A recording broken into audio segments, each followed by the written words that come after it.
Bismillahirrahmanirrahim. Assalamualaikum warahmatullahi wabarakatuh. Perkenalkan, nama saya Tuti Pramawati. Saya dari Fakultas Tarbiyah, Prodi Manajemen Pendidikan Islam semester 2, asal kampus IAIN Fatahul Muluk Papua. Sini saya dari kelompok 14, judul makalah Sumber Daya Manusia dalam Pendidikan Islam. Mata kuliah Sumber Daya Manusia. Di sini saya akan membahas beberapa materi yang saya susun dalam bentuk PPT. Kita masuk pembahasan yang pertama, yaitu pemberdayaan sumber daya manusia dalam pendidikan Islam.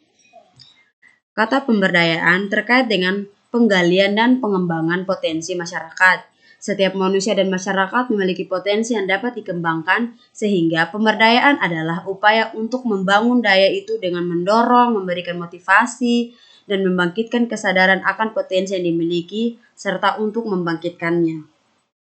Nah, berikut ini saya akan membahas beberapa upaya pendekatan-pendekatan dalam pemberdayaan sumber daya manusia sebagai berikut.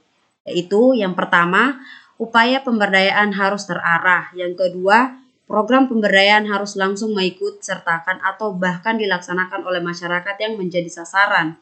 Yang ketiga, menggunakan pendekatan kelompok.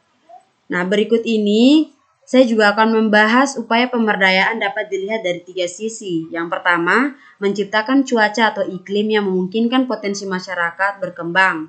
Yang kedua, memperkuat potensi atau daya yang dimiliki oleh masyarakat. Yang ketiga, memberdayakan mengandung pula arti melindungi.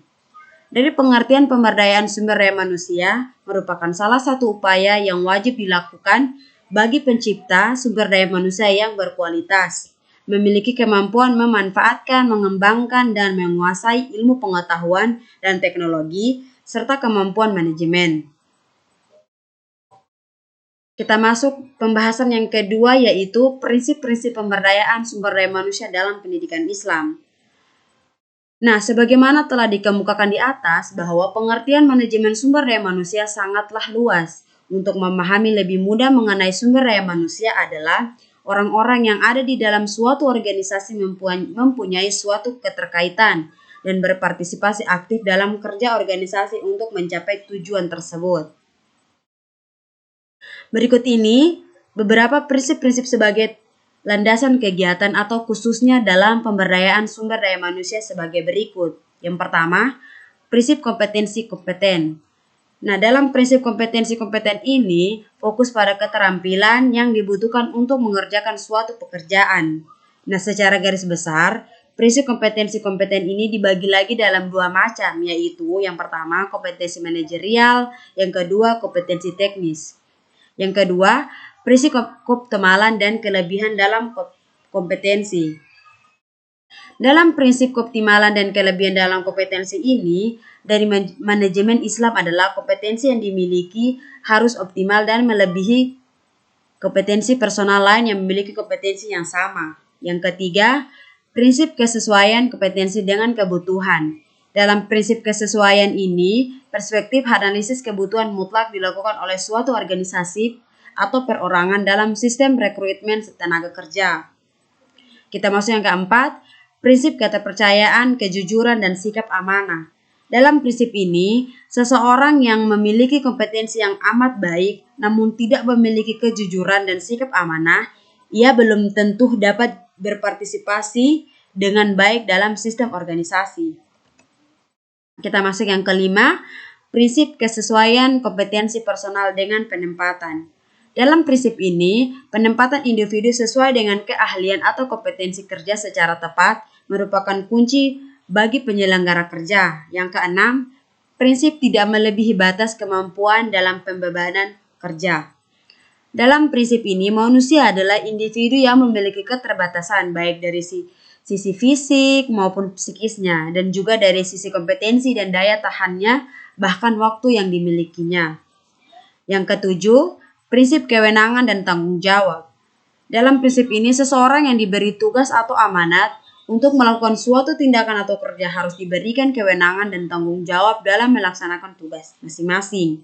Yang kedelapan, prinsip batasan kewenangan. Dalam prinsip ini, setiap kewenangan dalam manajemen Islam memiliki kebatasan, kesadaran akan batasan kewenangan ini harus dimiliki oleh setiap individu dalam suatu sistem organisasi.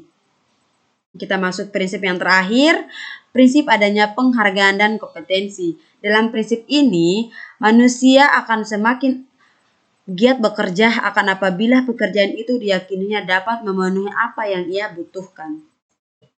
Yang terakhir, langkah-langkah pemberdayaan sumber daya manusia.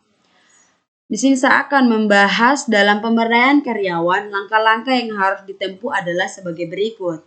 Yang pertama, harus mengembangkan pemahaman secara menyeluruh terhadap program empowerment. Yang kedua, harus membuat daftar kegiatan atau kesempatan yang dapat mendukung pemberdayaan.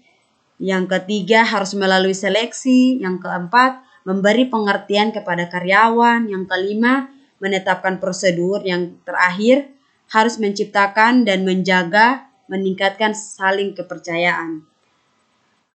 Sekian dari saya.